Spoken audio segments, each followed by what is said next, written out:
This is the 5-minute story of NeoGlow. Hi, I'm Petilla, and about 3 years ago, I decided to move to San Francisco because there are just so many art schools out here, and there was an artist community of professionals as well, and it just seemed like a good place to meet people to really get the stuff I really wanted to get done in my life.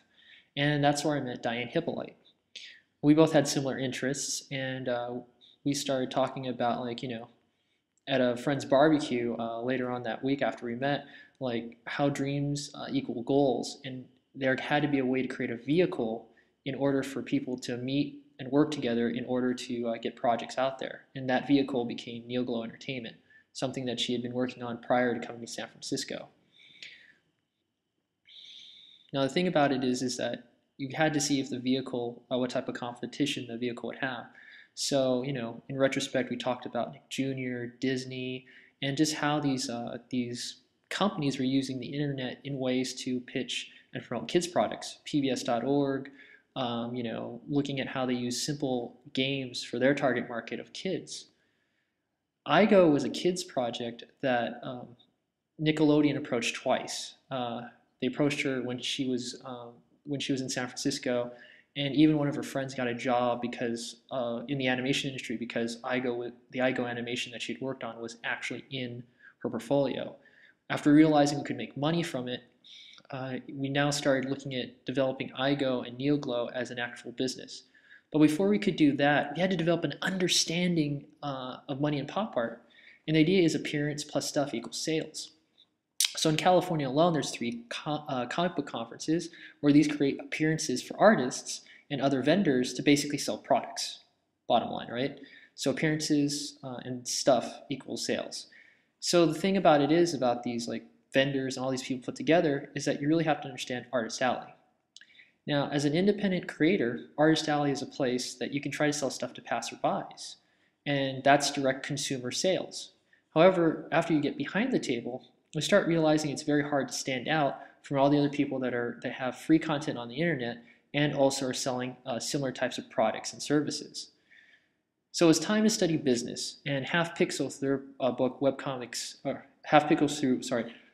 to Make Webcomics really started talking about how it was a business and how you can actually make money as an independent creator. After going to Full Sail University to get more answers about how to make a business, we could finally set business planning in motion.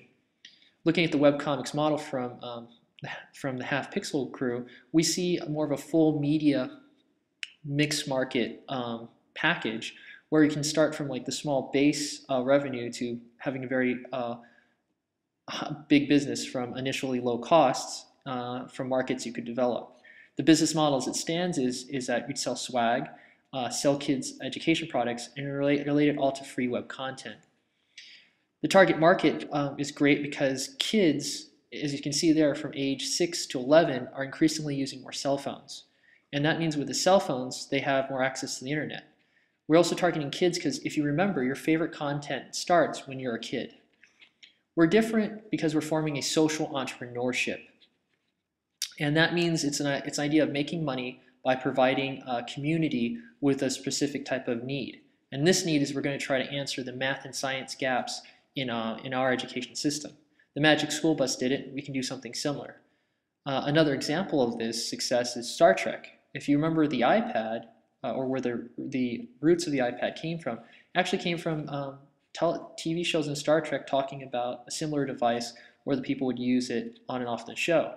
It was successful because science and math were integrated into a story versus just a documentary. We're going to look at team building. I like to look at Fablevision because Fablevision takes all these different types of collaborators and they team them together. The type of collaborators that we're looking at are team members, parents, educators, investors, and students. And by integrating these different types of people, we can generate the products that answer our specific goals of social entrepreneurship. Now we're going to go off to Colorado. Coming from California, looking at the budget issues and all this other stuff, you see that Colorado is a great place with a stable economy, and it has educational needs. When we put two together, we get families with money who need education for their kids. And that's about it. Please visit my blog for a full reference list. Zon's Education Entertainment blog. Everything else is under fair mention. All copyrights and trademarks are their prospective owners. See ya. Bye.